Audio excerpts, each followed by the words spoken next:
Bienvenidos, estamos en Cristos Jóvenes, iniciando la sesión del día de hoy, miércoles 22 de abril del 2020. Vamos a comenzar con una oración. Anaís, por favor.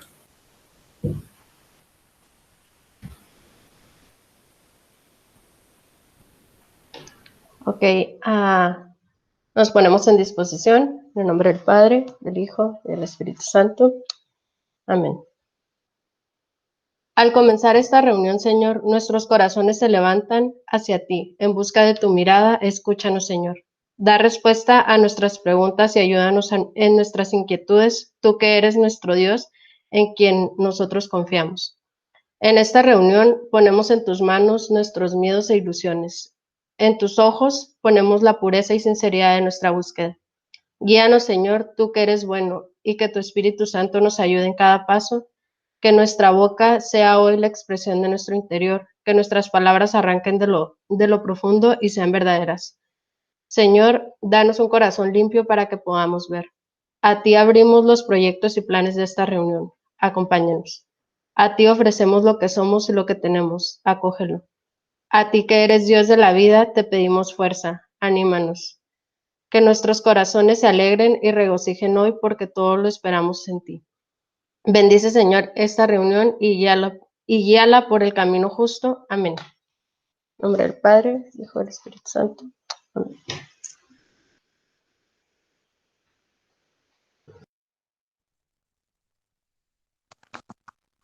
Del Catecismo de la Iglesia Católica. Los fieles cristianos laicos. Por laicos se entiende aquí a todos los cristianos, excepto los miembros del orden sagrado y del estado religioso reconocido en la Iglesia. Son pues los cristianos que están incorporados a Cristo por el bautismo, que forman el pueblo de Dios y que participan a su manera de las funciones de Cristo, sacerdote, profeta y rey. Ellos realizan, según su condición, la misión de todo el pueblo cristiano en la Iglesia y en el mundo. La vocación de los laicos. Los laicos tienen como vocación propia el buscar el reino de Dios, ocupándose de las realidades temporales y ordenándolas según Dios.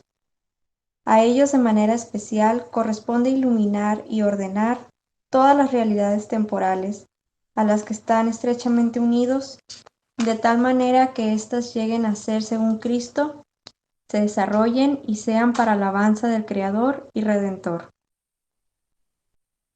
La iniciativa de los cristianos laicos es particularmente necesaria cuando se trata de descubrir o de idear los medios para que las exigencias de la doctrina y de la vida cristiana impregnen las realidades sociales, políticas y económicas. Esta iniciativa es un elemento normal de la vida de la Iglesia. Los fieles laicos se encuentran en la línea más avanzada de la vida de la Iglesia. Por ellos, la Iglesia es el principio vital de la sociedad. Por tanto, ellos, especialmente, deben tener conciencia cada vez más clara, no solo de pertenecer a la Iglesia, sino de ser la Iglesia. Es decir, la comunidad de los fieles sobre la tierra bajo la guía del jefe común, el romano pontífice, y de los obispos en comunión con él. Ellos son la Iglesia.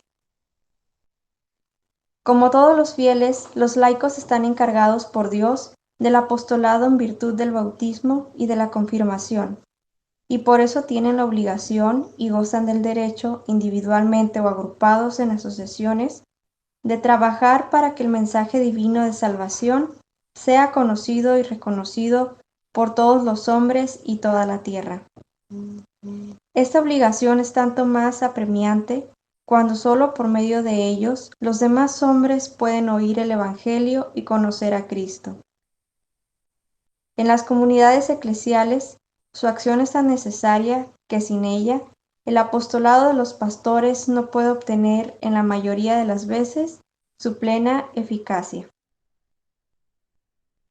La participación de los laicos en la misión sacerdotal de Cristo. Los laicos, consagrados a Cristo y ungidos por el Espíritu Santo, están maravillosamente llamados y preparados para producir siempre los frutos más abundantes del Espíritu. En efecto, Todas sus obras, oraciones, tareas apostólicas, la vida conyugal y familiar, el trabajo diario, el descanso espiritual y corporal, si se realizan en el espíritu, incluso las molestias de la vida, si se llevan con paciencia, todo ello se convierte en sacrificios espirituales agradables a Dios por Jesucristo, que ellos ofrecen con toda piedad a Dios Padre en la celebración de la Eucaristía, uniéndolos a la ofrenda del cuerpo del Señor. De esta manera, también los laicos, como oradores que en todas partes llevan una conducta sana, consagran el mundo mismo a Dios. De manera particular, los padres participan de la misión de santificación, impregnando de espíritu cristiano la vida conyugal y procurando la educación cristiana de los hijos. Los laicos, si tienen las cualidades requeridas, pueden ser admitidos de manera estable a los ministerios de lectores y acólitos, donde los aconseje la necesidad de la Iglesia y no haya ministros. Pueden también los laicos, aunque no sean lectores ni acólitos, suplirles en algunas de sus funciones, es decir, ejercitar el ministerio de la palabra, presidir las oraciones litúrgicas, administrar el bautismo y dar la Sagrada Comunión, según las prescripciones del derecho. Su participación en la misión profética de Cristo. Cristo realiza su función profética no solo a través de la jerarquía, sino también por medio de los laicos. Él los hace sus testigos y les da sentido de la fe y la gracia de la palabra. Enseñar a alguien para traerlo a la fe es tarea de todo predicador e incluso de todo creyente. Los laicos cumplen también su misión profética evangelizando, con el anuncio de Cristo comunicado con el testimonio de la vida y la palabra. En los laicos, esta evangelización adquiere una nota específica y una eficacia particular por el hecho de que se realiza en las condiciones generales de nuestro mundo. Este apostolado no consiste solo en el testimonio de vida. El verdadero apostolado busca ocasiones para anunciar a Cristo con su palabra, tanto a los no creyentes como a los fieles.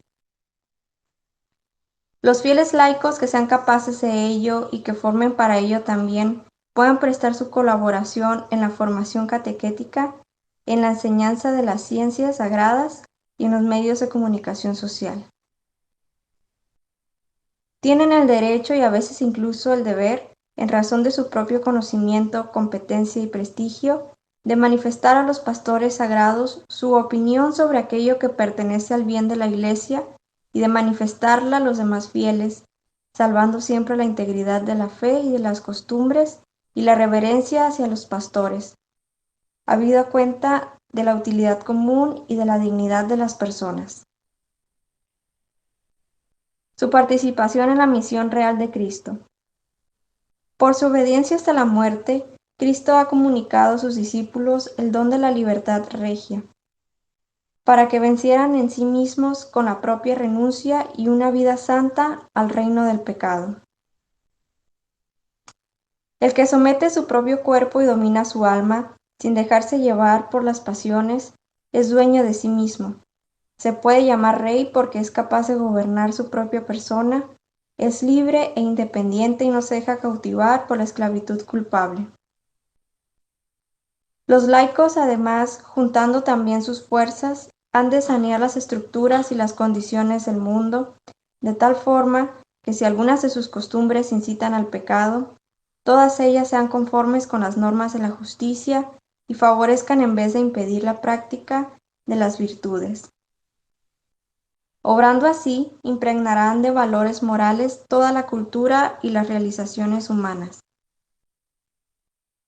Los seglares también pueden sentirse llamados o ser llamados a colaborar con sus pastores en el servicio de la comunidad eclesial para el crecimiento y la vida de ésta, ejerciendo ministerios muy diversos según la gracia y los carismas que el Señor quiera concederles. En la Iglesia, en el ejercicio de la potestad de régimen, los fieles laicos pueden cooperar a tenor del derecho. Así, con su presencia en los concilios particulares, los sínodos diocesanos, los consejos pastorales, en el ejercicio de la tarea pastoral de una parroquia, la colaboración en los consejos de los asuntos económicos y la participación en los tribunales eclesiásticos, etc. Los fieles han de aprender a distinguir cuidadosamente entre los derechos y deberes que tienen como miembros de la Iglesia y los que les corresponden como miembros de la sociedad humana. Deben esforzarse e integrarlos en buena armonía, recordando que en cualquier cuestión temporal han de guiarse por la conciencia cristiana. En efecto, ninguna actividad humana, ni siquiera en los asuntos temporales, pueden sustraerse a la soberanía de Dios. Así, todo laico, por el simple hecho de haber recibido sus dones, es a la vez testigo e instrumento vivo de la misión de la Iglesia misma, según la medida del don de Cristo.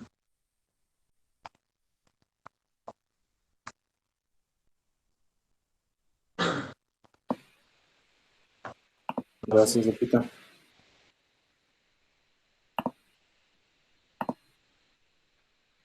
Dice el evangelista San Mateo en el capítulo 18, versículo 21. Entonces se acercó Pedro a preguntarle: Señor, ¿cuántas veces tengo que perdonar a mi hermano cuando peque contra mí? ¿Hasta 7? Jesús le respondió: no te digo que hasta 7 veces, sino hasta 70 veces 7. Nuestro Señor no se refiere a que hay que perdonar 49 veces, sino que en las Sagradas Escrituras el 7 es símbolo de plenitud. Lo que dice Jesús es que hay que perdonar todo el tiempo. Entonces, con la misma sencillez de pescador, yo le preguntaría a nuestro Señor: Señor, ¿cuántas veces tengo que pensar en ti? ¿Hasta 7? Y me respondería con el mismo amor y la misma paciencia que le tuvo a Pedro, que hay que pensar en Dios hasta 70 veces 7. ¿No? Hay que pensar en Dios todo el tiempo. Vamos a hablar de la santidad cotidiana o la santa cotidianidad.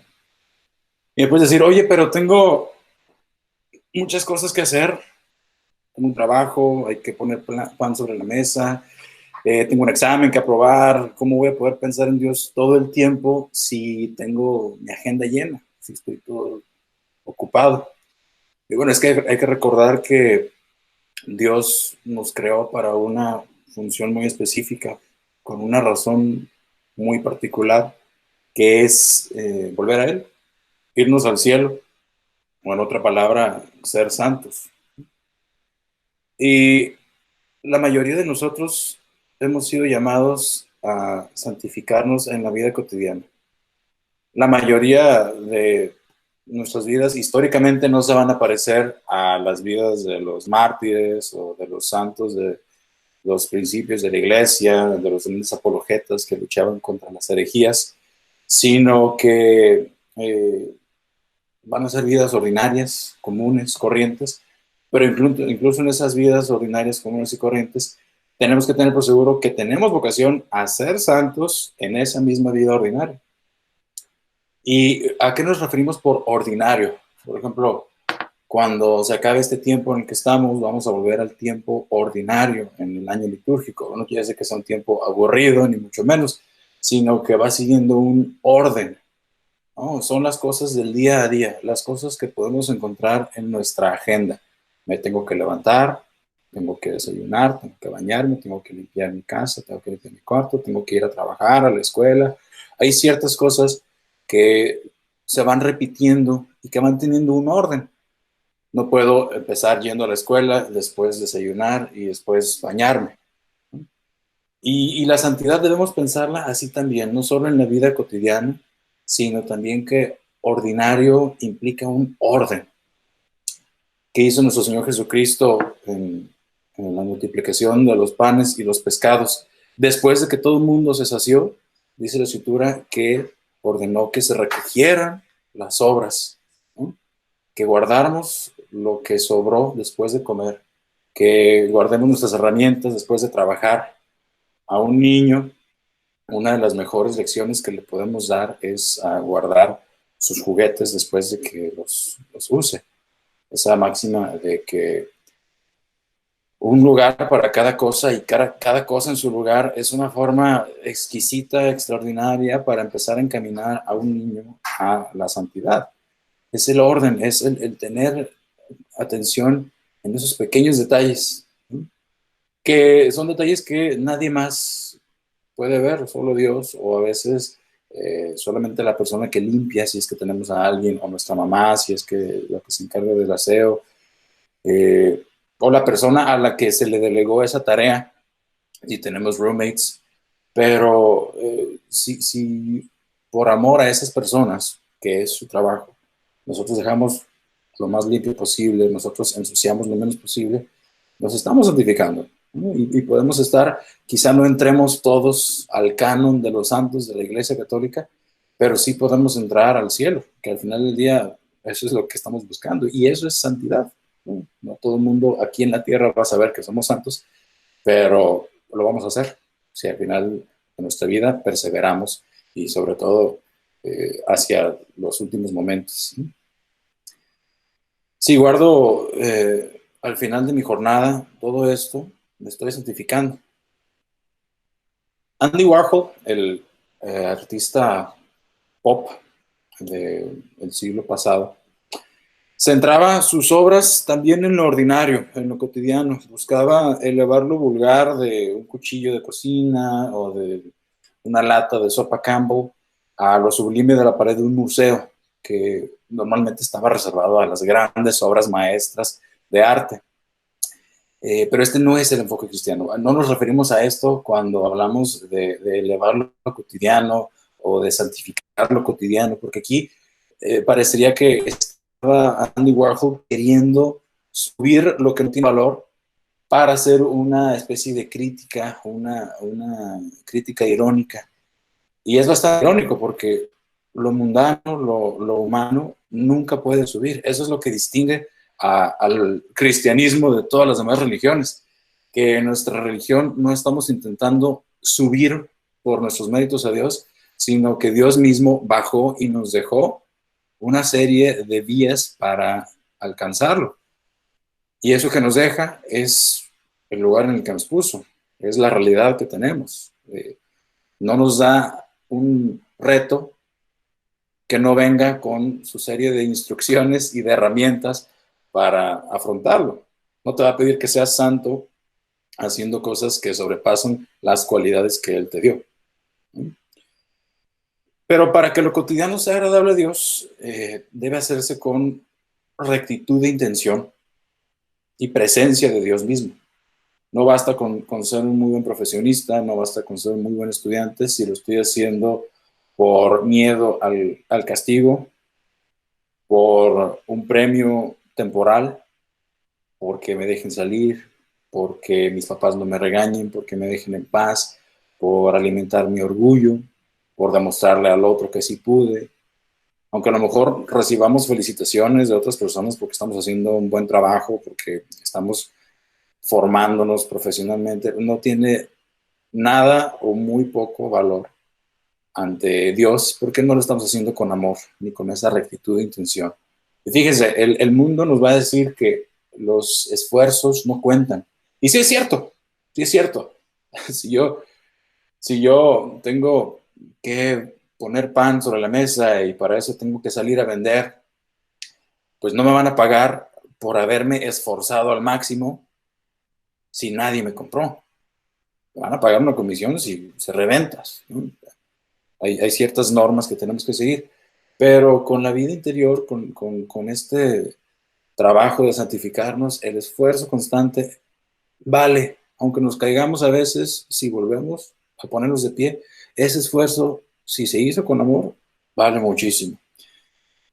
Nada de lo que hagamos, les decía, nos va a dar el mérito de subir a Dios. Es Dios quien ha querido bajar, quedarse entre nosotros. Es un enamorado non plus ultra, mucho más que lo que pudiéramos concebir nosotros.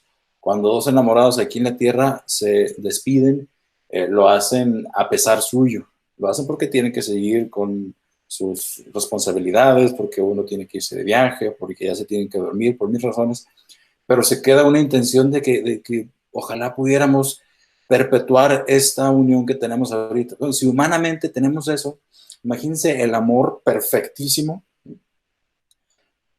de Dios que teniendo que irse, teniendo que volver al Padre, se queda entre nosotros a través de sus sacramentos, principalmente a través del sacramento de la Eucaristía, ¿no? Es mucho más que un recuerdo, es mucho más que una fotografía, es su presencia misma, ¿no? Entonces, es a través de esos medios que Dios nos pone que nosotros podemos santificarnos.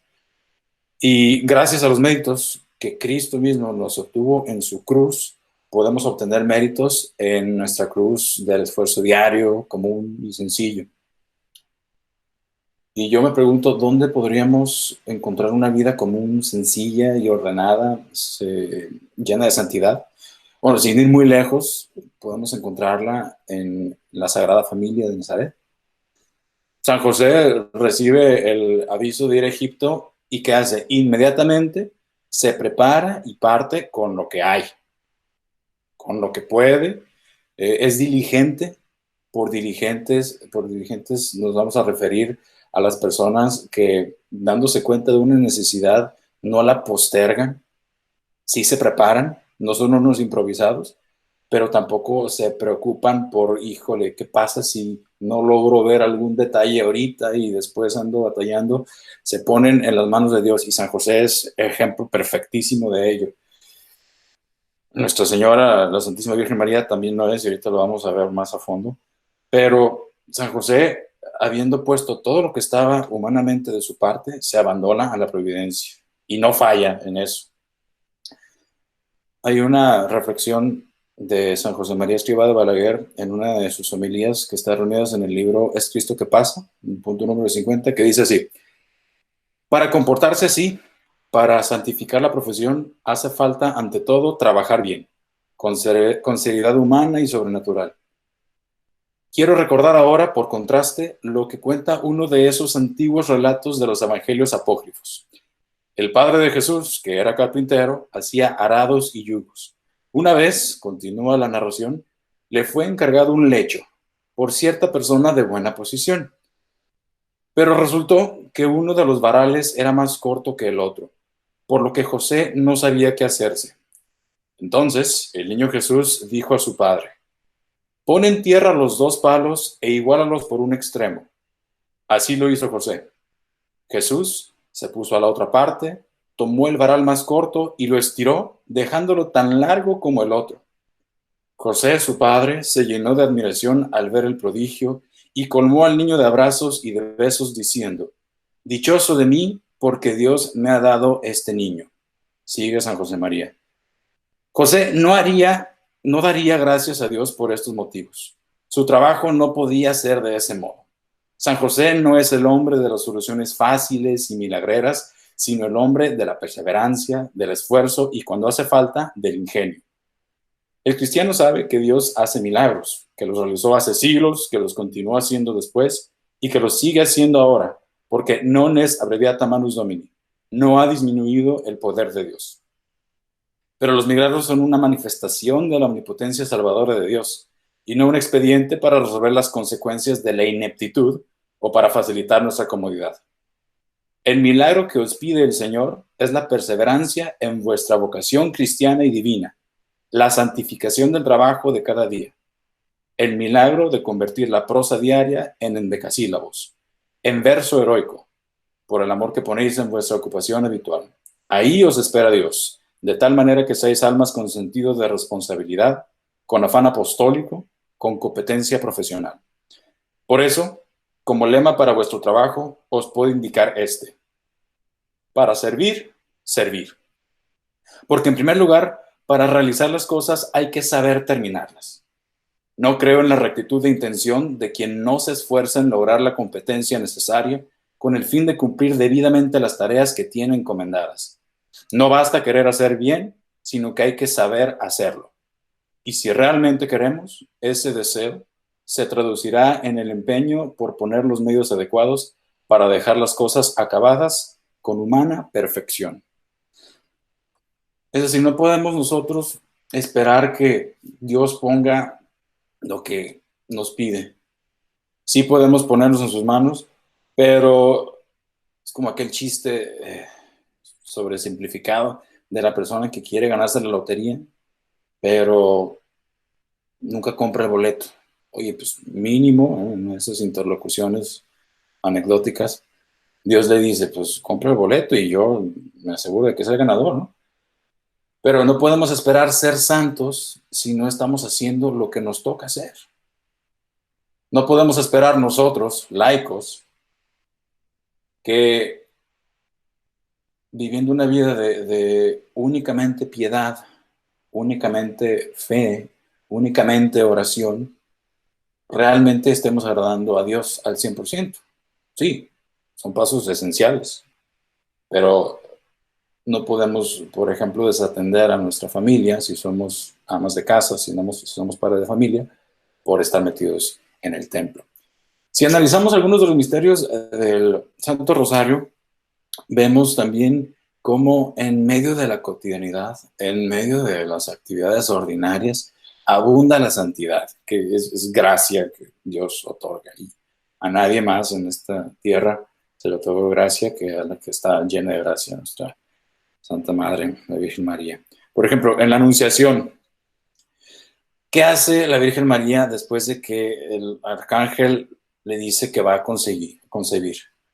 Primero pregunta, o sea, tiene inteligencia dada por Dios y alimentada por la fe. Pero María no es ingenua, sabe cómo funcionan las cosas, sabe cómo vienen los niños al mundo y dice, ¿cómo es esto posible si yo no conozco varón? Pregunta, es una pregunta lógica, no es falta de fe, es simplemente la inteligencia puesta por Dios en práctica. Hacer ese tipo de preguntas para nosotros también es ocasión de santidad, siempre que sean con rectitud de intención. Tenemos que llegar a la verdad, y la verdad es una. Y la verdad es Dios mismo. O sea, toda verdad viene de Dios, es Dios. Después de que el arcángel le da la explicación, entonces sí, viene el fiat. Hágase en mí según tu palabra, que se haga la voluntad de Dios. Yo no lo voy a cuestionar. Ya me dijiste cómo es el asunto, ok, no entiendo. Ningún ser humano puede entender completamente, pero lo creo y lo acepto sobre todo. Y hace un contraste con la respuesta que da Zacarías, el papá de Juan el Bautista, cuando también el ángel le avisa que su esposa, Sara, pero su esposa Isabel, va a concebir a un niño ya en su avanzada edad. Y si se fijan en el contraste, Zacarías era sacerdote, humanamente hablando tenía mayor prestigio que la Virgen María. Estaba haciendo algo, humanamente hablando, un poquito más elevado. Era sacerdote, era justo. Y en medio de cuando entra, cuando está en el templo, es cuando recibe esta visita del ángel, ¿no? Y su respuesta es más mundana, es la respuesta que tú y yo hubiéramos dado. Es poco probable, muy poco probable, pero yo lo creo imposible. Y se le da su escarmiento, ¿no? De quedarse mudo hasta que nazca San Juan el Bautista. En contraste, la Virgen María no era sacerdotisa, no estaba haciendo algo extraordinario, más que una constante conversación con Dios, oración. Y después de que se le dice algo que eso sí es imposible, es poco probable que una mujer de la edad de Santa Isabel conciba, pero es imposible que una mujer, humanamente, conciba sin un hombre de por medio.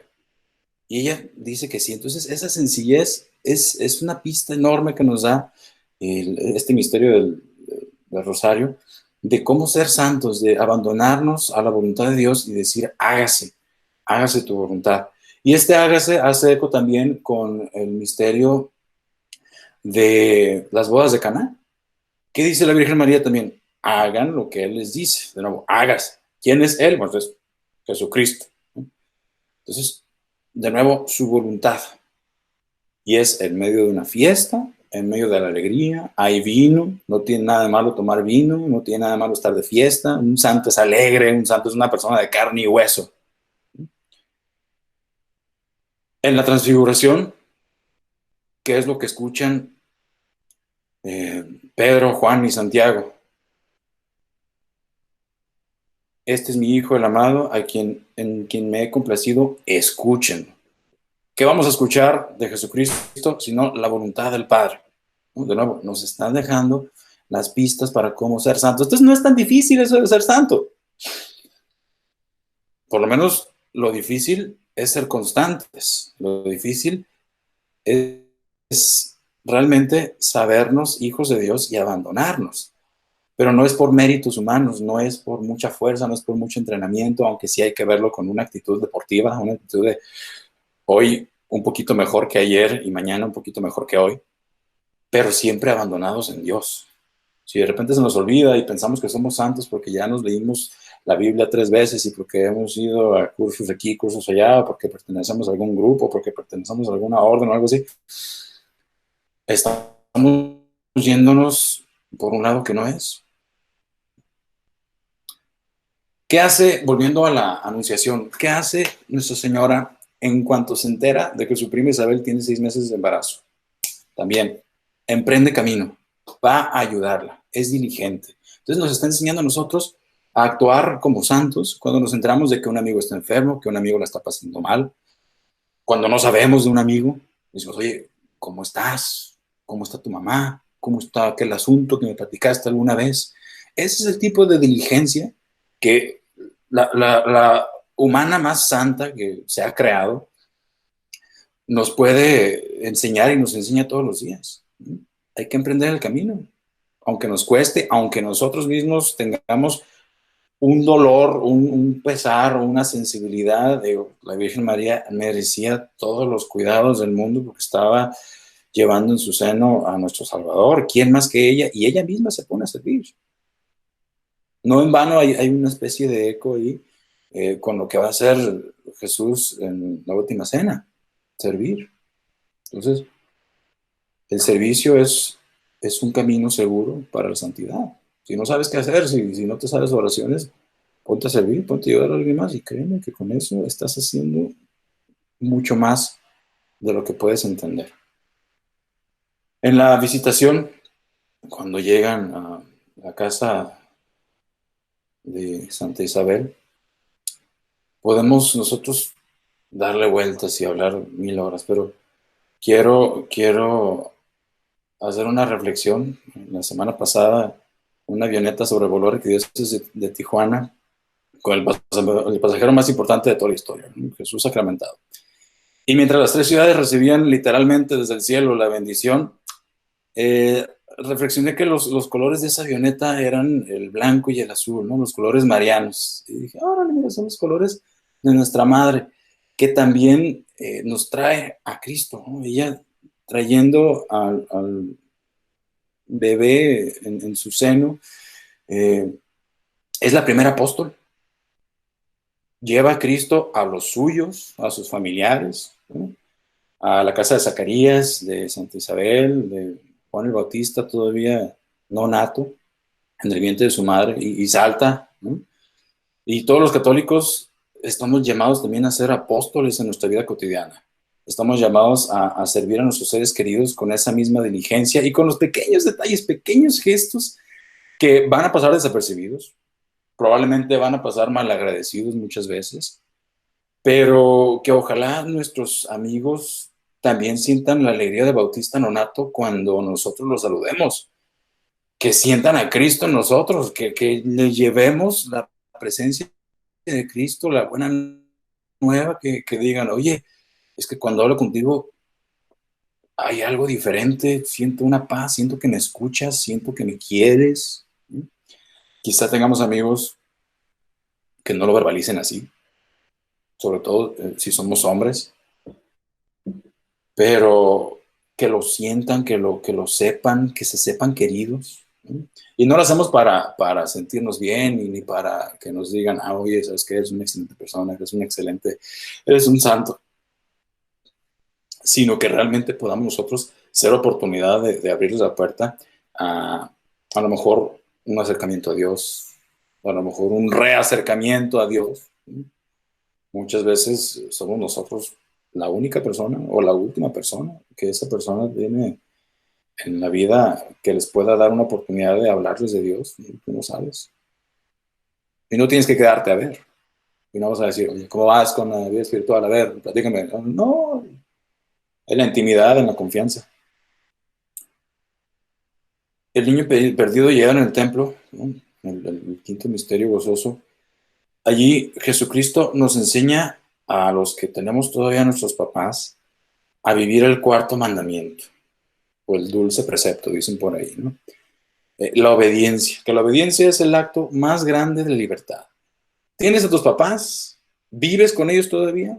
Obedécelos, aunque se equivoquen, aunque ya estén viejos, aunque tú tengas formas más eficientes de hacer las cosas, mucho más rápidas, mucho más divertidas. Obedécelos porque son tu papá, porque son tu mamá y punto, aunque estén equivocados. Digo, ojalá tengas una relación de adultos donde se pueda dialogar y se abre ese diálogo a un fin productivo, donde el que tenga la verdad sea el que pueda prevalecer. Pero si no, no le hace. Dios te lo va a agradecer, Dios te lo va a recompensar, ¿no? Porque te callaste cuando tenías toda la oportunidad, cuando tenías el mejor argumento, pero no quisiste dejar en ridículo a tus papás, ¿no? Pero Jesucristo tenía toda la razón del mundo cuando le responde a San José y a Santa María, ¿no? Ya no sabían que tengo que ocuparme de las cosas de mi padre, pero ¿qué hace? Regresa con ellos. Tenía 12 años y ya podía hablar con los sabios del templo, pero regresa y espera que sea su tiempo. No, es una obediencia. Si él, teniendo todos los méritos del mundo, se somete, cuanto más nosotros, que no tenemos nada en comparación, y a veces se nos sube más a la cabeza. Cuando Jesucristo, en el anuncio del reino de los cielos, llama a sus apóstoles, los encuentra trabajando. Y así también a nosotros. Algunos somos pescadores como Simón, Juan, Santiago, compañía.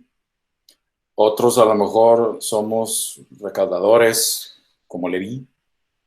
Trabajamos a despecho de los nuestros. Quizá nos aprovechamos, quizá hemos sido injustos. Pero si respondemos con un sí como el que dieron sus apóstoles, cambiamos. Simón se hizo Pedro, Leví se hizo Mateo.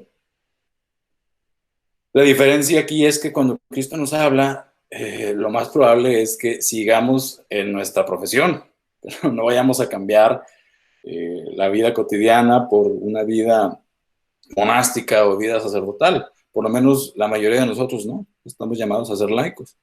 ¿Y qué hacemos cuando sabemos que nos llama Cristo? ¿Vamos a cambiar de repente nuestro estado? ¿Vamos a cambiar de repente toda nuestra vida? No, no, y a la vez sí. No vamos a cambiar de trabajo, no vamos a cambiar de casa, probablemente no vamos a cambiar de rutina ni de ropa, pero lo vamos a empezar a hacer con una visión más sobrenatural.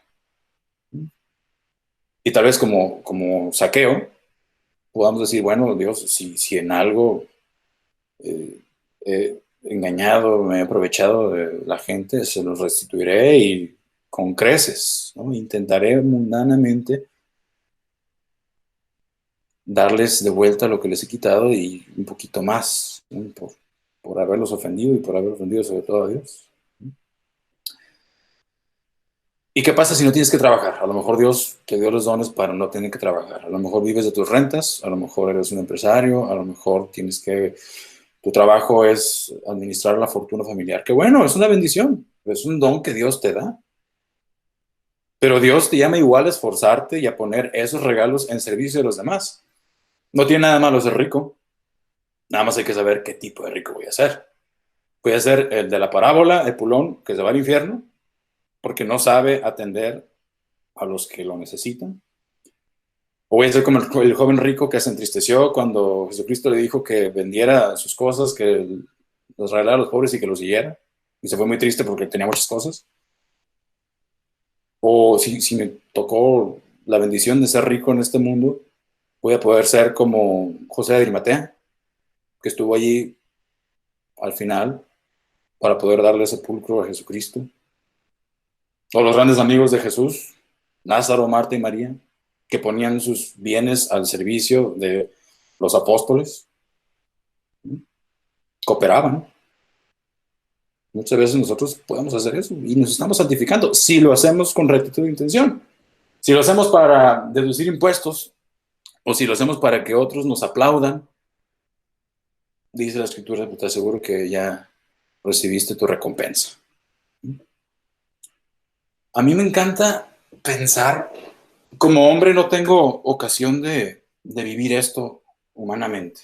Como varón no me toca vivirlo. Este sentimiento, esta situación de sentirme buscado activamente por alguien enamorado.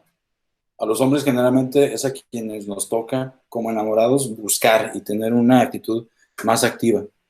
Pero me fascina pensar que Dios me busca, me quiere enamorar, me respeta toda mi libertad. Y con todo ese amor del mundo, desde antes de crear el universo, ya me había llamado. Y a ti y a cualquier otro ser humano. Ya nos conocía, ya nos había pensado, ya sabía cuál era nuestra vocación, que eso significa, llamado. Y después crea el universo y después nos crea a nosotros. O sea, si alguna vez te has sentido insignificante, si alguna vez alguien ha pensado que no vale nada, que su existencia es accidente, que nació de una botella, que fue un accidente de sus papás, o sea, piensa en eso. Dios ya te amaba, ya te tenía un camino y no es gratuito nada de lo que has vivido, ¿no? Y no es gratuita la sangre que pasó, que pagó por ti. No, toda la humanidad vale la sangre de Jesucristo y una sola persona vale toda la sangre de Jesucristo. Entonces, si lo vemos, por ejemplo, en contexto de esta pandemia que estamos viviendo, ¿cómo nos santificamos si no tenemos vocación al orden sacerdotal ni a la vida religiosa? Y digo al orden porque sacerdotalmente sí estamos llamados, ¿no? Tenemos el sacerdocio real. Lo escuchábamos en la lectura. Es uno de los 3 llamados, ¿no? A ser sacerdotes, profetas y reyes.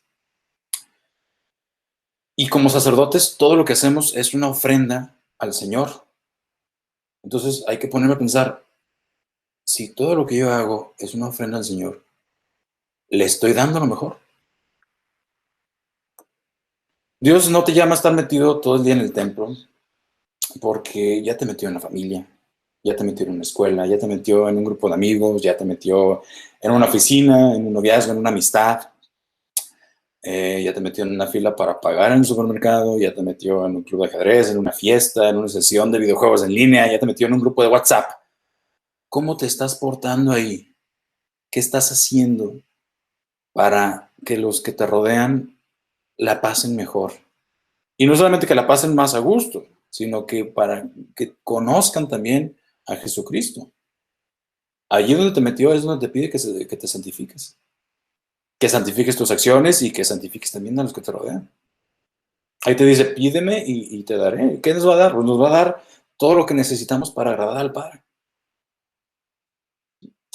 Hay que orar, obviamente, pero hay que pensar también que levantarse a tiempo es oración. Cumplir cada deber en tiempo y forma es oración. Dormir en tiempo y forma es oración. Aunque no estemos conscientes, nuestro cuerpo está orando. Dios nos da talentos para que los hagamos rendir y que esos frutos se multipliquen. ¿Qué es un talento, por cierto? Yo me preguntaba, ¿qué rayos es un talento cuando dice en la Biblia? ¿No? Un talento es un recipiente que se llenaba con monedas, ¿no? Entonces es una medida. Y de ahí tomamos el nombre, ¿no? Para decir que tenemos una capacidad para hacer algo. Unos tenemos más que otros, a unos se nos ha encargado más que a otros. Y dice Santa Teresa de Jesús que humildad es caminar en la verdad. No es humilde subestimarnos, porque es subestimar lo que nos ha dado Dios. Nada de lo que tenemos es nuestro. No es una humildad verdadera si decimos que no podemos hacer algo que sí podemos. Sobreestimarnos también es falta de humildad. Y ambas cosas son una ofensa a Dios. ¿Cómo puedo hacer oración en medio de la vida tan ajetreada? ¿No? Hay gente que me dice, no, pues que no tengo tiempo, es que no me puedo concentrar. Puedes abrir tu feed de noticias donde sea que te informes, puedes abrir el periódico y encomendar cada nota. Oye, te pido por estas personas que murieron, te pido por este incendio que hubo, te pido por estas personas que están inaugurando un nuevo evento, te pido por el gobierno, te pido por estos que se casaron en las acciones sociales, te pido por los deportistas, te pido por todo el mundo. Si necesitas esa guía, y deja que Dios también te va iluminando ahí, ¿no? Y que te haga recordar gente que tienes más cerca y que también ahí te pueda dar luces de qué tienes que hacer. No es mágico, pero sí es efectivo si dejas que Dios te hable. Puedes a lo mejor repasar el feed de Instagram y encomendar a cada persona que te aparece. Oh, Dios, pues te pido por este y por este y por este y por esto. Te pido por este para que le vaya mejor, te pido por este para que le siga yendo bien, te pido por esta otra para que aprenda que pues, mínimo no hay que postear fotos de este tipo, ¿no? Pero siempre con amor, ¿no? Y en medio de nuestra vida cotidiana, ¿no? Viendo Instagram puedes hacer oración. Puedes ir por la calle y encomendar a cada persona que se cruza en tu camino. No sabes quién es, pero sabes que es un alma amada por Dios. Y en medio de esas actividades comunes y corrientes donde nosotros estamos, es donde naturalmente van a surgir esas conversaciones en las que podemos, con toda la naturalidad del mundo también, hablar de Dios. Créeme, es el otro el que empieza hablando de Dios. Si te ve que tienes una conversación continua con Dios. Y no me refiero a que te vea hablando, se va a ver raro. Si se ve raro, por ahí no es. Si vas a orar, vete a orar en un tiempo y en un lugar donde no se den cuenta los otros. Puedes hacerlo cuando vas por la calle, ¿no? Puedes rezar el rosario, nadie te va a hacer caso. Pero si te van a hacer caso, entonces mejor para otro momento o más sutilmente, ¿no? Pero que se note por otras cosas, que digan, oye, esta persona es honesta, esta persona se esfuerza, llega a tiempo, todos nos aprovechamos de que el gerente no estaba y nos pusimos a jugar, pero él siguió trabajando. Oye, eso es de locos, pero al mismo tiempo veo que le va muy bien con su familia, veo que lo aprecian, veo que está en paz, y yo que hago todo lo que se me antoja no estoy en paz, entonces algo ha de tener. Voy a preguntarles, ¿no? Y no es la persona, no, tampoco pienses que únicamente es la persona en la que agarra la onda, ¿no? A todos nosotros Dios nos ha puesto un ángel de la guarda que nos está inspirando y a veces llega un flash de gracia que hace que le hagamos caso. Y ahí es donde nosotros entramos, ¿no? El apostolado es paciente, ¿no? Para que esa conversación suceda, probablemente tuviste que haber orado por esa persona, haberte mortificado por esa persona, o alguien más ya lo hizo y tú nada más viniste a cosechar lo que alguien más sembró. Se vale. Procura también sembrar algo que alguien más coseche. También es necesario, por lo mismo, que llevemos una vida ordenada. Nadie se va a acercar a nosotros a preguntarnos por Dios o a contarnos de sus inquietudes metafísicas, existenciales, si no tenemos prestigio, si no tenemos orden. En retórica hay 4 modos de persuasión: el logos, el patos, el ethos y el kairos. Logos es lo que dices, el contenido de tu mensaje. Sí, es coherente lo que fulanito dice acerca de Dios y de la iglesia, y cuando le pregunto se ve que estudia teología y que se sabe los textos con capítulo y versículo. Hay lógica en lo que dice. Patos es la emoción que le metes al mensaje. No es lo mismo que yo te esté diciendo un sermón a que a lo mejor te lo haga con dibujitos o con caricaturas, o que te lo explique, o que te lo diga de una manera alegre, que te haga sentir empático conmigo. La emoción es una fuerte manera de convencer a alguien. pero también está el ethos, es la credibilidad que tienes. Y tú puedes llegar con alguien y mandarle un video preciosísimo, con música muy bonita, le puedes poner la película de la Pasión de Cristo, con escenas que emocionalmente te llegan, y puedes llegar y darle un discurso, compartirle un link, repasarle, leerle un texto de los santos, leer el catecismo, lo que quieras, lo que se te antoje, con toda la emoción y todo eso. Pero si no tienes la credibilidad, si tu vida es un desorden, si eres un flojo, si no te esfuerzas en la escuela, si no te esfuerzas por asearte, si no te esfuerzas por llegar a tiempo, si no te esfuerzas por hablar bien, pues sí, me dijo algo interesante, pero no te van a hacer caso. ¿Quién eres tú? Esa es la primera pregunta que le hacemos a alguien inconscientemente. ¿Quién eres tú? Al médico a veces le hacemos caso nada más porque dice que es médico, o porque trae una bata, o porque trae un estetoscopio. A mamá le hacemos caso porque es mamá. Tiene más etos que logos a veces, porque yo, créeme que he tenido que aventarme rounds con mi mamá y yo sé que tengo más lógica, pero ella tiene más etos, ella tiene más credibilidad porque tiene más peso. ¿Qué tanto respeto tienes tú? ¿Qué tanto respeto le inspiras a los otros?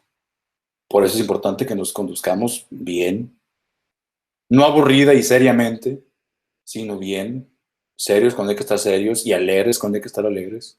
Qué ridículo es un payaso en una situación seria, tanto como un serio en una situación que debería ser alegre. Uno va a fiestas, eso no es ser cristiano. Un santo no es alguien que sufre todo el tiempo y que quiere que los demás sufran. Un santo es alegre, es feliz, está contento. Sí, va a tener sus momentos de emociones y se vale que tenga sus 5 minutos de tristeza, pero retoma y dice, bueno, pues es que soy hijo de Dios, o sea, ¿qué derecho tengo yo de estar triste? Además no tengo tiempo de estar triste, tengo almas allá afuera que me están esperando. Y la quinta es el kairos. Y a veces, aunque tengamos toda la credibilidad del mundo, aunque tengamos toda la forma de emocionalmente conectar con el otro y tengamos toda la doctrina, tenemos que esperar el momento adecuado. Kairos es eso, es el tiempo, pero el tiempo oportuno. Tenemos que esperar, ser pacientes, mortificarnos, orar. Y entonces, cuando el momento sea adecuado, la otra persona va a estar abierta y ella generalmente es la que va a iniciar la conversación. Y entonces sí le podemos hablar poco a poco acerca de la fe que tenemos, ¿no? Y le va a interesar y va a decir, yo quiero eso. No sé qué sea eso, pero yo quiero eso que tú tienes. Y es lo que hacen los santos. Arrastran con el ejemplo. Sí, con las palabras, pero primero con el ejemplo. Por eso también conviene mucho que estemos enterados de las noticias o que podamos sostener una conversación competente y amigable para después pasar a temas más profundos. No vaya a ser que seamos los que nada más podemos hablar de cosas de la iglesia. Oye, pues sí, que suave tu cotorreo, pero oye, ¿cómo le hago ahorita en medio de la pandemia para sostener a mi familia? Pues mínimo hay que estar informados.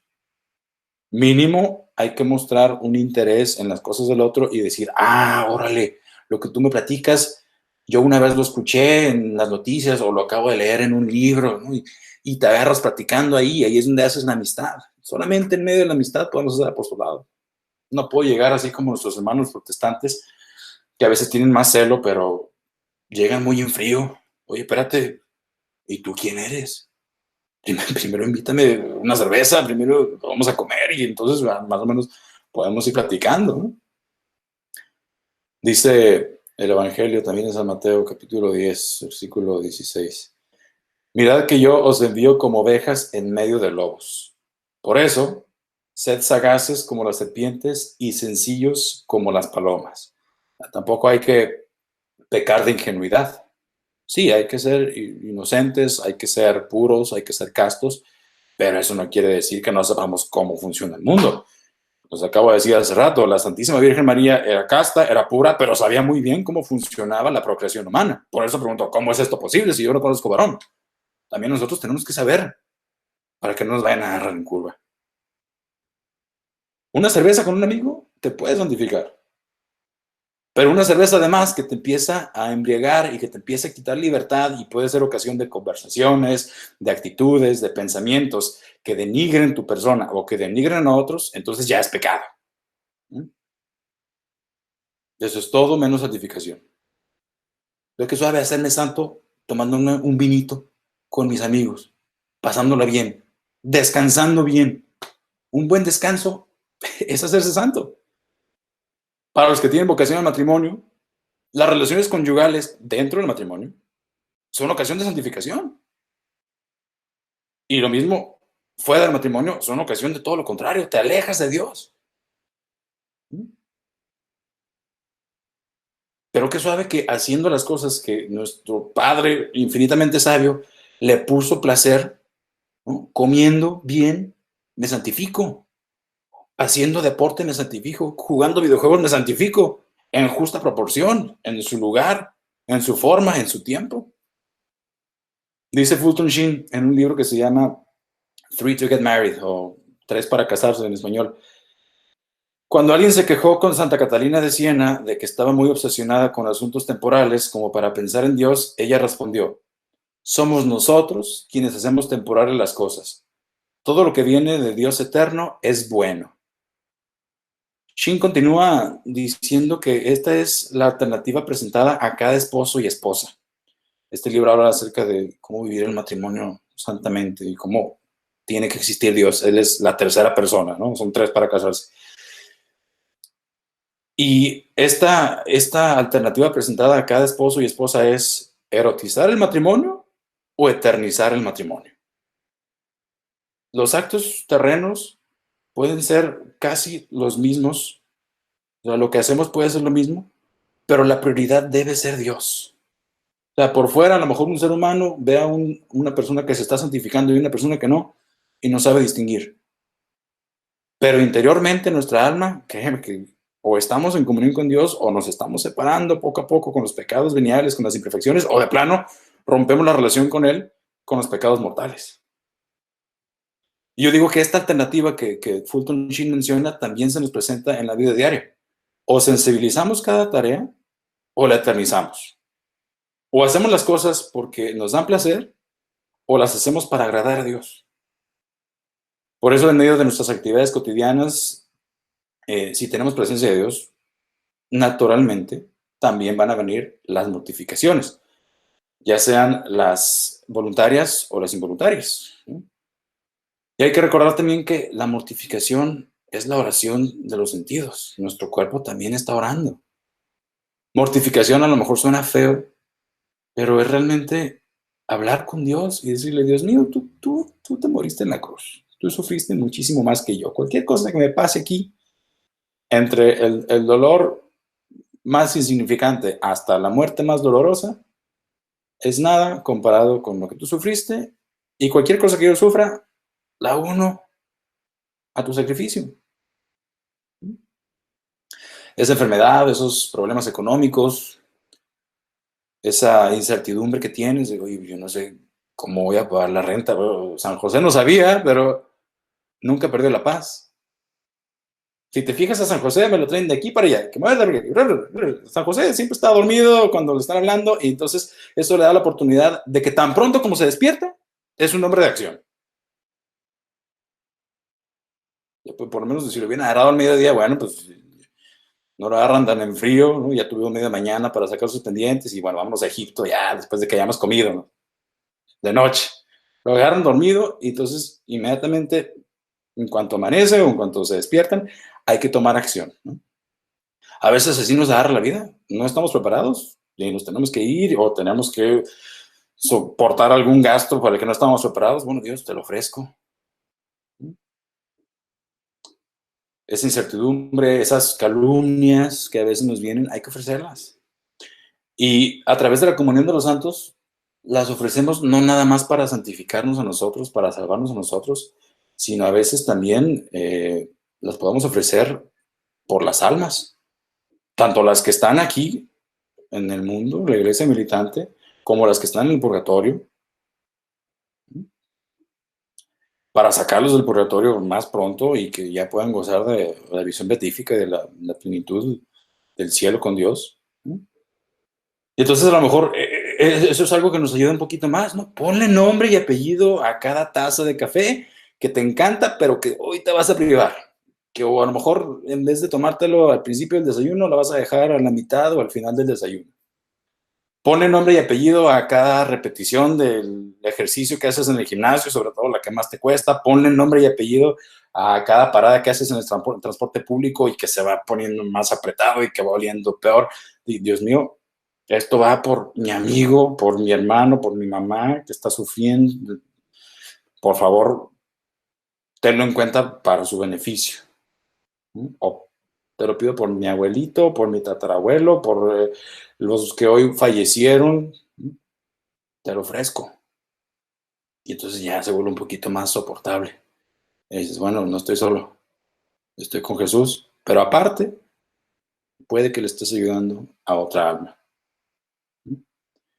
Hay que poner a Cristo en medio del mundo, no en vez del mundo. O sea, no hay que fallar ni por la izquierda ni por la derecha. Tampoco vamos a preocuparnos demasiado por las cosas de este mundo, ni vamos a dejar de ir a misa, o de visitar a Jesús sacramentado, o de hacer nuestras oraciones mentales o vocales, porque también podemos caer en ese otro extremo, ¿no? En pensar que, bueno, pues es que yo soy justo, yo no le hago mal a nadie, yo no mato, yo no robo, pues con eso a devastar, ¿no? Tampoco. Hace tiempo yo le preguntaba a un amigo, oye, ¿cómo va en la intimidad? Tenemos ese tipo de relación, ya puedo hacer ese tipo de preguntas. ¿Cómo va tu vida espiritual? Y me dijo que iba bien, que había estado haciendo hiking y que se sentía en paz en la cima.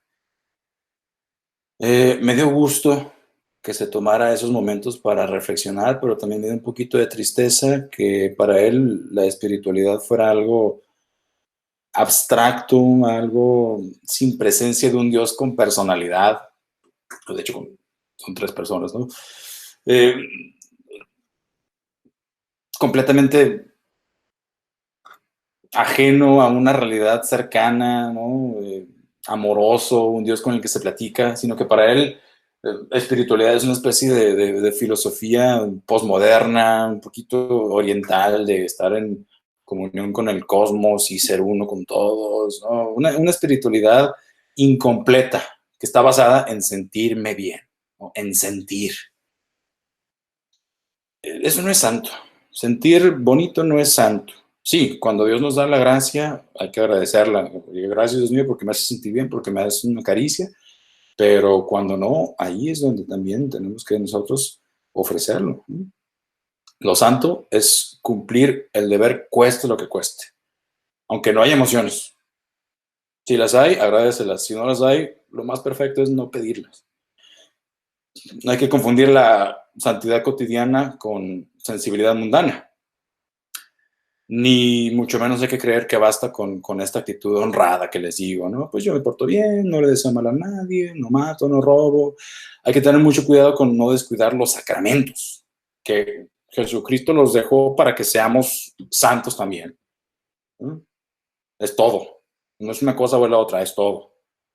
Tampoco hay que pensar que lo podemos reemplazar con buenas obras. Pues yo no voy a misa, pero yo ayudo.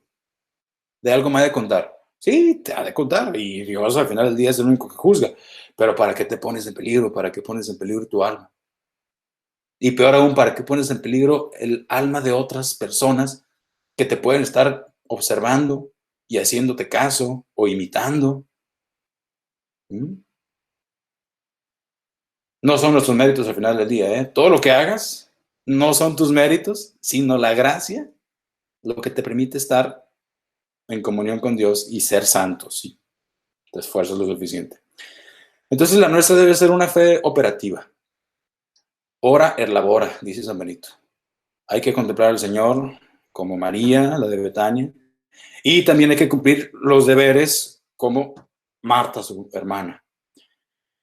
Hay vocaciones específicas que exigen formación de teólogos y sencillez de niños. O sea, no es una cosa o la otra, son las dos al mismo tiempo. Oye, ¿y los santos pecan? Sí, claro que pecan. Y se levantan.